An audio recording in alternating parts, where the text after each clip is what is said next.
Buenos días. Bueno, primero, muchísimas gracias al Colegio Mexicano de Medicina Física y Rehabilitación por esta invitación a dar esta charla y al doctor Pavel por siempre tomarnos en cuenta para participar con ustedes en las actividades académicas.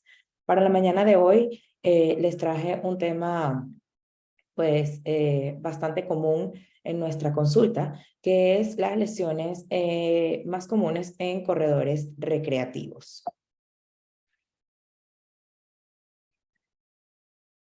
Vamos a estar conversando un poco sobre realmente por qué corren nuestros pacientes, o sea, para poder entender un poco qué es lo que los motiva a hacerlo, en qué momento es que ellos nos consultan. Muchas veces se tardan un poco más de lo que nosotros queremos. eh, y pues estas herramientas nos permiten ser un poco más empáticos con nuestros pacientes. Vamos a hablar sobre todo sobre las patologías, las lesiones más frecuentes, que son el síndrome femoropatelar y la tendinopatía de Aquiles. Y finalmente vamos a cerrar un poco sobre qué ha pasado durante los últimos años en estos pacientes que han presentado infección por el COVID-19. Entonces, comenzando, vamos a iniciar eh, preguntándonos un poco de por qué corren nuestros pacientes. Vamos a entender un poco qué lleva a nuestros pacientes a correr y qué significa para ellos estar lesionados y que no puedan seguir corriendo o que nosotros tengamos que modificar sus actividades. ¿Ok? En este estudio realizado en Holanda, se hace un cuestionario con corredores netamente recreativos y se les preguntan las causas de por qué corren. La mayoría de estos corredores responden que corren para tener beneficios en su salud en general, para estar en mejor forma física, para tener un mejor nivel de fitness, para hacer control de enfermedades como hipertensión, diabetes. Otros corredores corren por la parte social. Para ellos es simplemente una actividad social donde van, se reúnen con amigos, con compañeros, conocen gente, viajan, conocen sitios, ¿ok? No es la mayoría de estos corredores recreativos que corren para mejorar el performance, ¿ok? Pero muchos de ellos sí, para ir mejorando cada día un poco más, para obtener ciertos beneficios y ciertos logros personales. Y finalmente, la mayoría de estos corredores recreativos corren realmente por distracción, para distraerse, para liberarse un poco del estrés que produce el día a día, el estar trabajando todo el tiempo en una oficina, ¿ok? Entonces, para nuestros pacientes que nosotros le digamos, mire, usted no puede correr o tenemos que hacer ciertos cambios de esta actividad, realmente no es simplemente modificarles la actividad, es que parte de lo que ellos utilizan o esta actividad que ellos utilizan como una actividad social, como una actividad para disminuir estrés, nosotros la estamos modificando. Y es por eso que nosotros tenemos herramientas que vamos a ver más adelante, que nos va a permitir que este return to sports o esta recuperación de nuestros pacientes sea un poco más rápida. Pero, ¿qué pasa en estos corredores? ¿Ok? ¿En qué momento realmente el corredor nos consulta? ¿En qué momento llega al consultorio?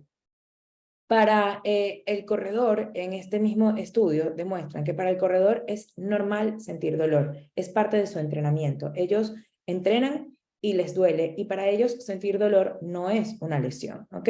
¿Qué sucede? Ellos están acostumbrados a ciertas cargas de entrenamiento, esas ciertas cargas de entrenamiento producen molestias o dolor, pero que pueden tolerar, ¿ok? Generalmente estas molestias pueden aumentar cuando no hay una preparación física suficiente, cuando no realizan suficiente fortalecimiento, cuando falta un poco de descanso, cuando hay fatiga general producida además por la carga laboral, por la carga del día a día, por tener que levantarse temprano, llevar a los niños al colegio, etcétera. ¿Qué pasa en este momento? En este momento la mayoría de los corredores simplemente utilizan técnicas de autorregulación. Disminuyen cargas de entrenamiento, disminuyen la distancia, disminuyen la velocidad, disminuyen la intensidad del entrenamiento y con esto logran manejar esas cargas, ¿ok? Si este dolor, disculpen, continúa y en ese momento esa autonomía donde yo puedo regularme a mí misma lo pierdo, entonces es cuando el corredor se considera que está lesionado y es cuando el corredor entonces acude a nuestra consulta. Es decir, que la mayoría de estas lesiones que nosotros vemos en el consultorio no son lesiones agudas, no son lesiones que el paciente se dobló el tobillo ayer y acudió hoy a la consulta. La mayoría de estas son lesiones que ya tienen semanas de evolución, que el paciente ha venido manejando poco a poco según técnicas de autorregulación, según lo que les dice el compañero con el que entrenan o según lo que les dice su entrenador, y finalmente cuando ya no pueden seguir corriendo es cuando acuden al consultorio. Eso hace que el tratamiento de este tipo de lesiones se haga un poco más largo y que muchas veces no puedan retornar en el tiempo que lo desean. Según los estudios, todos reportan que la lesión o la articulación que se lesiona con más frecuencia en los corredores recreativos definitivamente es la rodilla, así lo vemos nosotros en el consultorio, seguido por el pie, la cadera, el tobillo, la pierna en general, ¿ok? Estas son las articulaciones que se lesionan de forma más frecuente. Dentro de la distribución de estas lesiones, el síndrome femoropatelar, sin duda alguna, es el diagnóstico más frecuente de la lesión que más afecta a los corredores recreativos. Aproximadamente el 20% de las lesiones en corredores representa el síndrome femoropatelar, seguido por las lesiones del tendón de Aquiles. Entonces, para la mañana de hoy, básicamente lo que les vengo es hablar un poco sobre estas dos lesiones más frecuentes, el síndrome femoropatelar y la tendinopatía de Aquiles, y el tratamiento y el manejo en estos casos.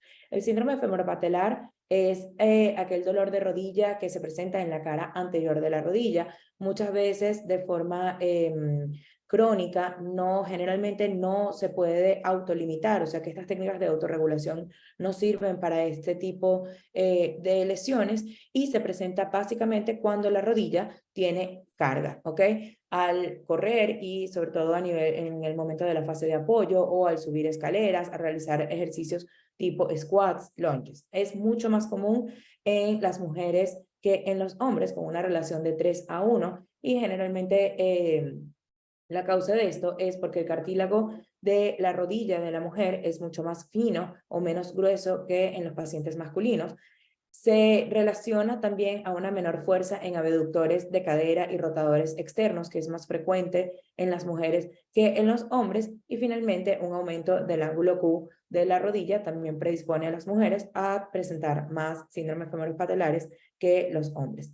Existen muchos factores de riesgo para presentar este tipo de lesión, y básicamente es extremadamente importante tenerlos en cuenta porque nuestro objetivo de la rehabilitación tiene que estar orientado a corregir estos factores de riesgo. Dentro de los factores de riesgo que tenemos factores de riesgo articulares o locales de la rodilla, como los casos de malalineación o hipermovilidad de la rótula, debilidad de el cuádriceps, ¿ok? Retraso de la activación del vasto medial oblicuo en comparación a el vasto lateral. No necesariamente tiene que estar débil, sino no reclutar y no disparar en el momento en el que tiene que hacerlo.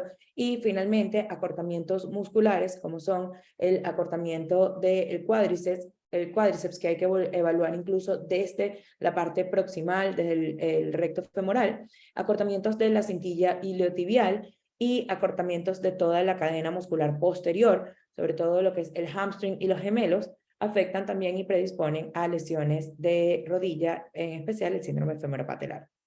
Finalmente, o posteriormente, los factores biomecánicos, ¿ok?, que están más alejados de la rodilla, las disfunciones musculares de la cadera, como comenté anteriormente, la debilidad de los abductores y rotadores externos, un pobre control neuromuscular, pobre estabilidad dinámica de la carrera, y para eso nosotros hacemos pruebas en el consultorio como el single leg squat, ¿ok?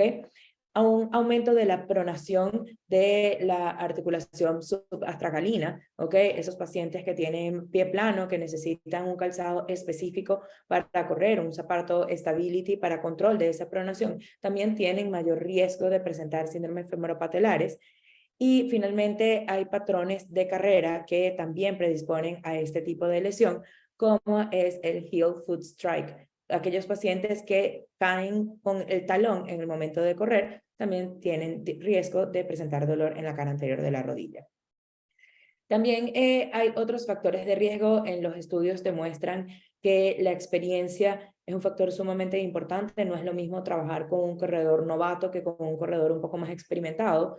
Los pacientes o los corredores cuando están comenzando a correr también tienen mayor riesgo de presentar este tipo de lesiones, ¿ok?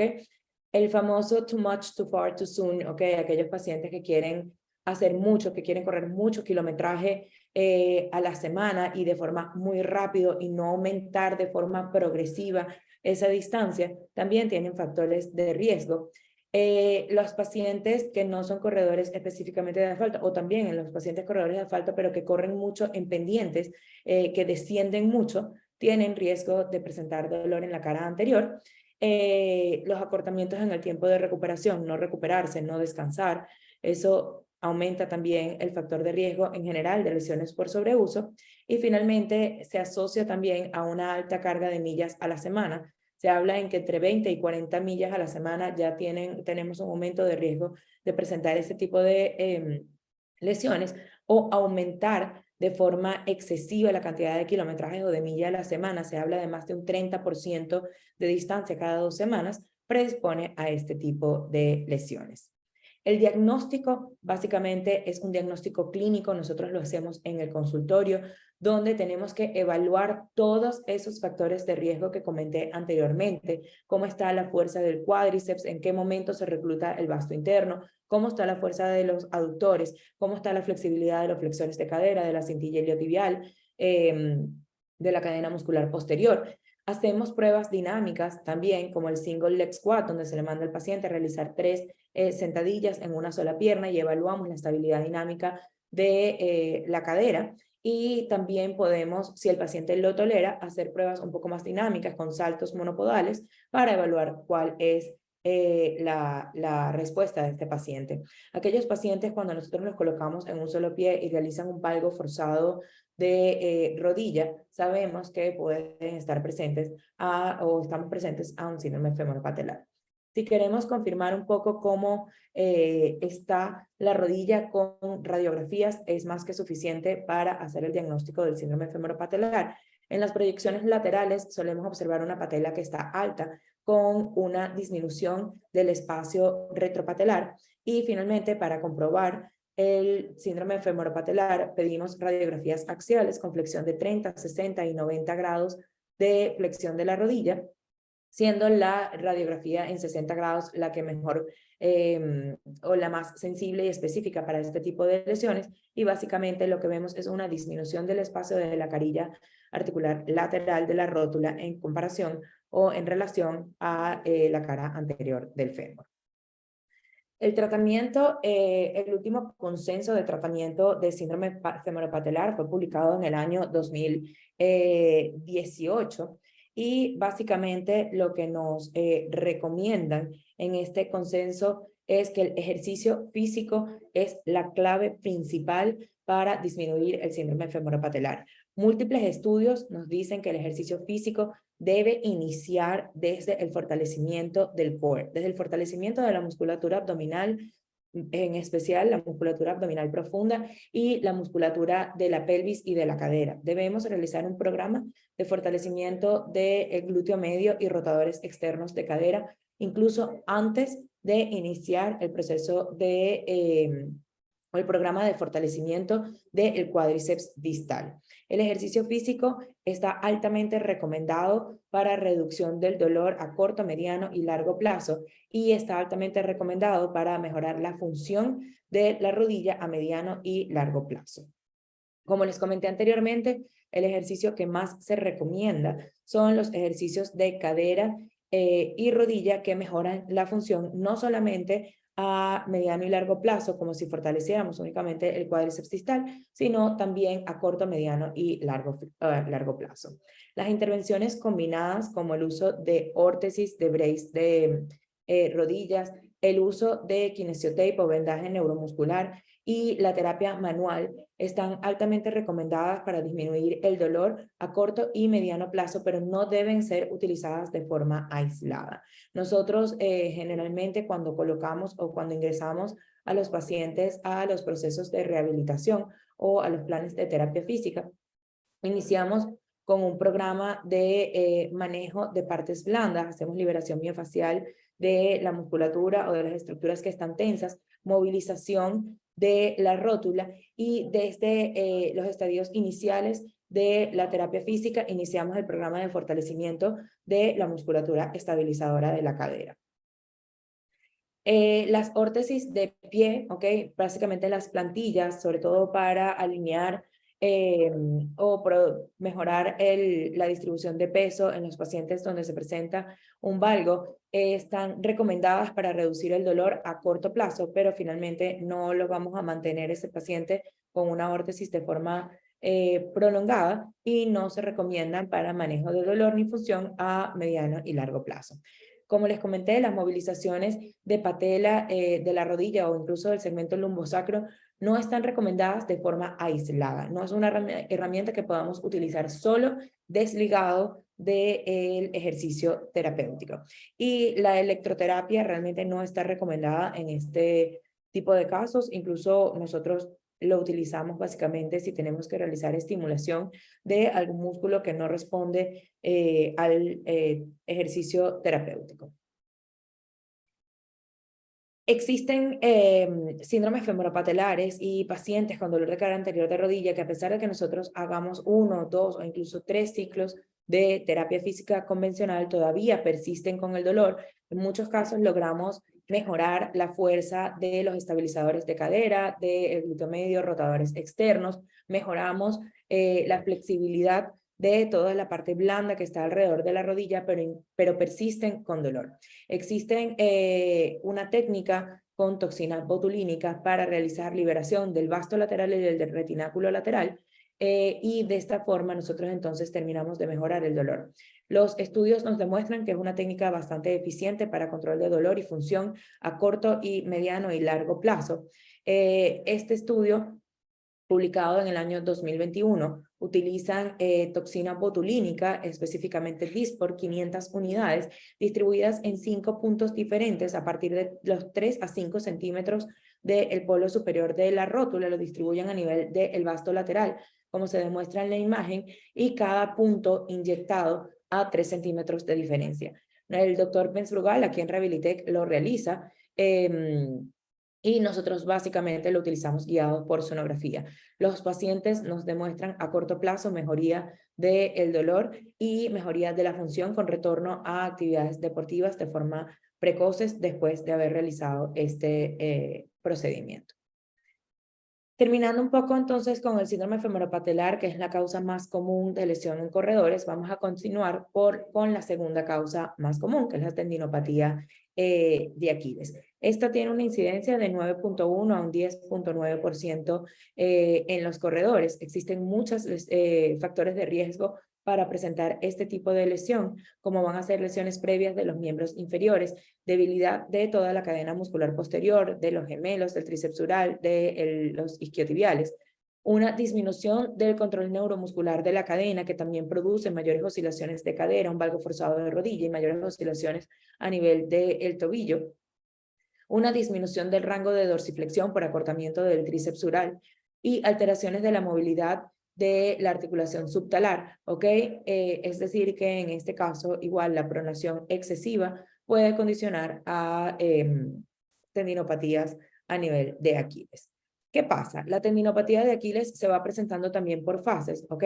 En una primera fase aguda, sí, en la primera fase aguda, básicamente lo que vamos a tener es una tendinopatía reactiva, donde no solamente está afectado el tendón, sino el peritendón también está altamente afectado. Inicialmente, el paciente tolera las cargas de entrenamiento con dolor hasta tal punto donde realmente el paciente debe limitar la función porque no puede seguir corriendo por dolor. En esta primera fase, básicamente el tratamiento va dirigido a mejorar el dolor, mejorar la inflamación, ¿ok? Pero si esto continúa, ya no solamente tenemos una tendinopatía inflamatoria, ¿ok? O una tendinitis, sino que tenemos disrupción y degeneración a nivel del tendón, presentando una tendinosis, ¿ok? Con alteraciones de todas estas fibras del tendón. En este momento el paciente quizás tolere un poco más de cargas, pero ya la intervención que nosotros tenemos que hacer no va a ser simplemente a trabajar la inflamación, sino que tenemos que utilizar otro tipo de técnicas.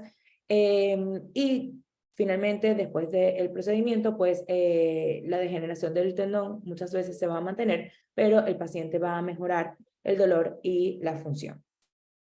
Las tendinopatías de Aquiles las podemos diferenciar o las podemos clasificar según el sitio donde ésta se produzca, ¿ok? Lo más común es tener una tendinopatía del tercio medio del tendón de Aquiles, que se presenta básicamente aproximadamente a 3 a 5 centímetros de su inserción, seguido por una tendinopatía insercional a nivel del calcáneo, y finalmente las tendinopatías o las lesiones a nivel de la unión músculo-esquelética quizás no van a ser lesiones más tan crónicas, sino que se presentan de forma más agudas y no suelen ser tan comunes. El diagnóstico de las tendinopatías de Aquiles lo hacemos de forma clínica y las corroboramos a través de la imagen, ¿ok?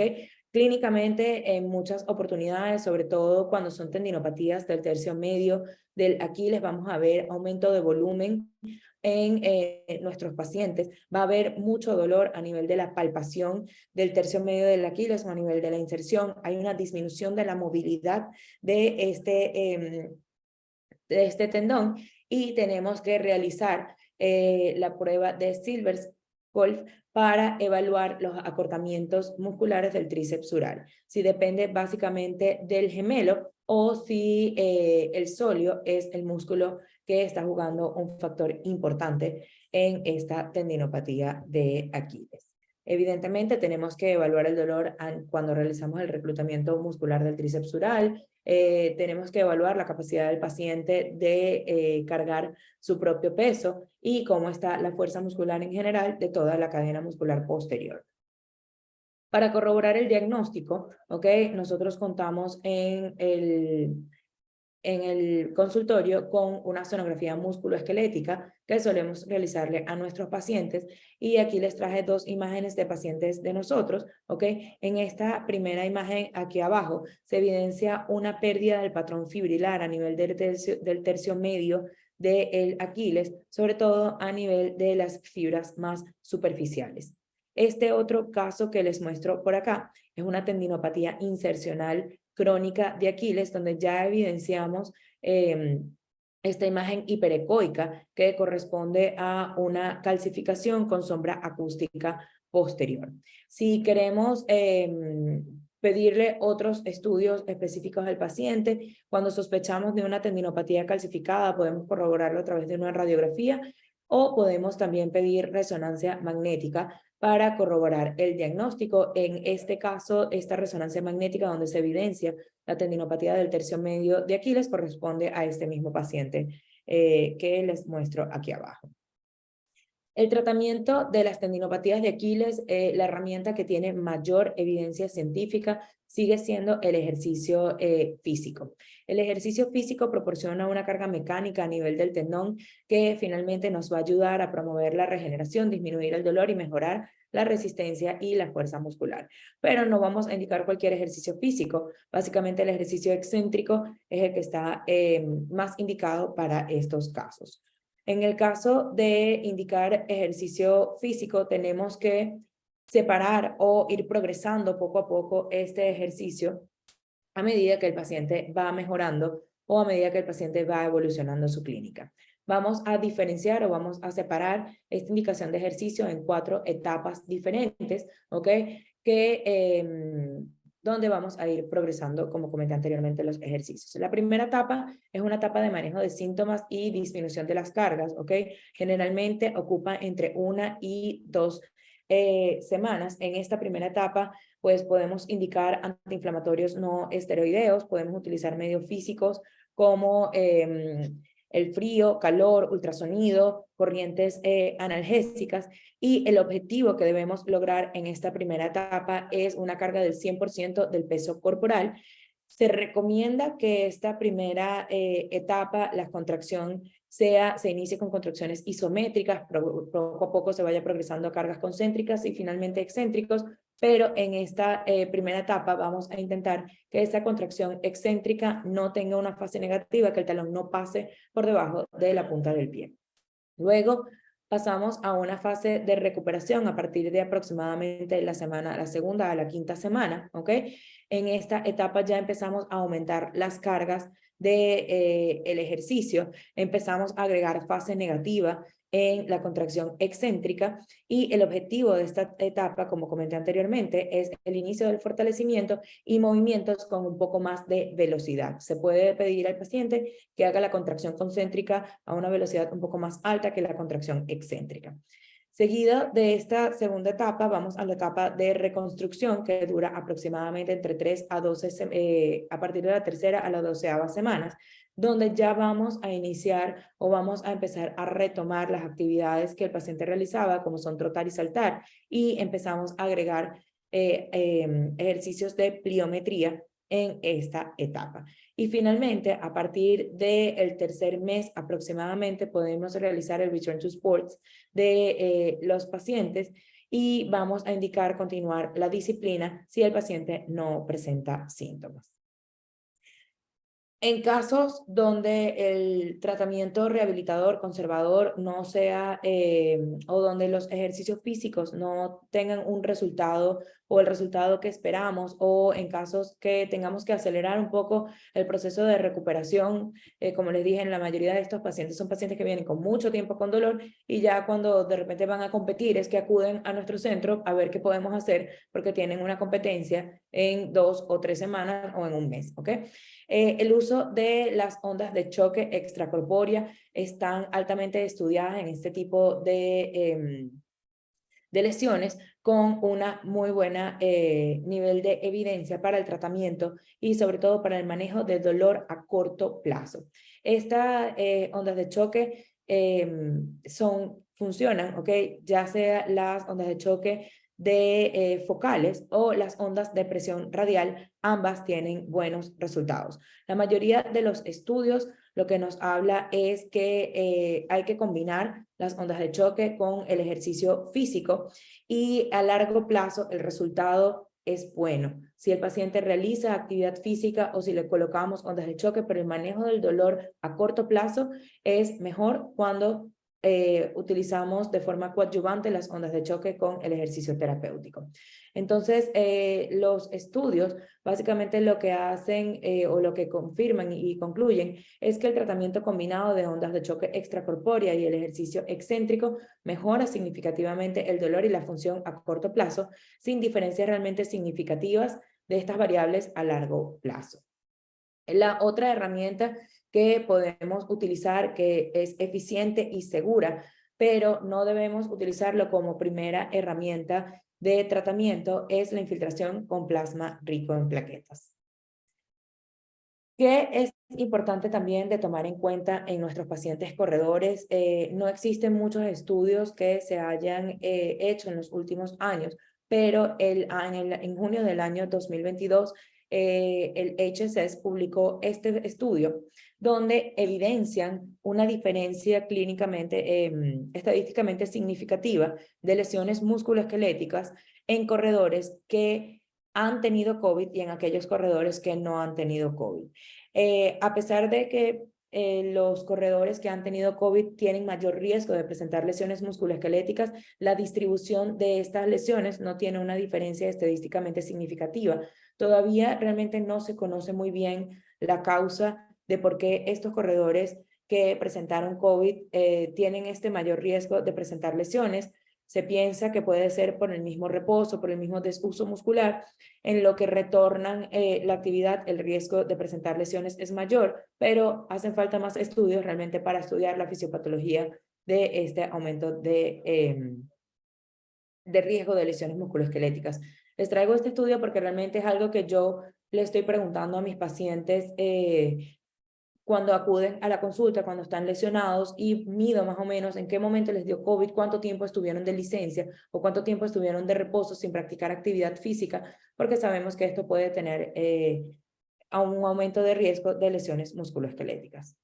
Entonces, finalmente, para concluir, es importante que sepan pues, que los corredores perciben el dolor como parte de su actividad física y es solo cuando no pueden practicarla o pierden la autonomía en su entrenamiento que se consideran lesionados. Por lo tanto, la mayoría de los corredores no van a ir a nuestra consulta con 1 o 2 días de dolor, sino que ya vamos a conseguir historias clínicas que tienen unas 2, 3, 4 semanas e incluso meses. La rodilla es la articulación más afectada en corredores, siendo el síndrome femoropatelar el diagnóstico más frecuente. El ejercicio terapéutico es la herramienta con mayor eficacia científica para tratar patologías en corredores, ya sea síndrome femoropatelares, tendinopatías de Aquiles, y el uso de la medicina regenerativa nos va a ayudar a disminuir los tiempos de recuperación y los síntomas de estos pacientes para un proceso de return to sports un poco más largo. Estos son algunos de los mensajes o de los pensamientos que tienen los corredores, ¿ok? Finalmente, todos creen que corren con dolor. El dolor es parte de su carrera, de su entrenamiento, así que tenemos que ponernos un poco en sus zapatos y saber por qué corren y por qué pasaron tanto tiempo antes de acudir a nuestras consultas. Muchísimas gracias por su atención. Nuevamente, muchísimas gracias al Colegio Mexicano de Medicina Física y Rehabilitación por la invitación.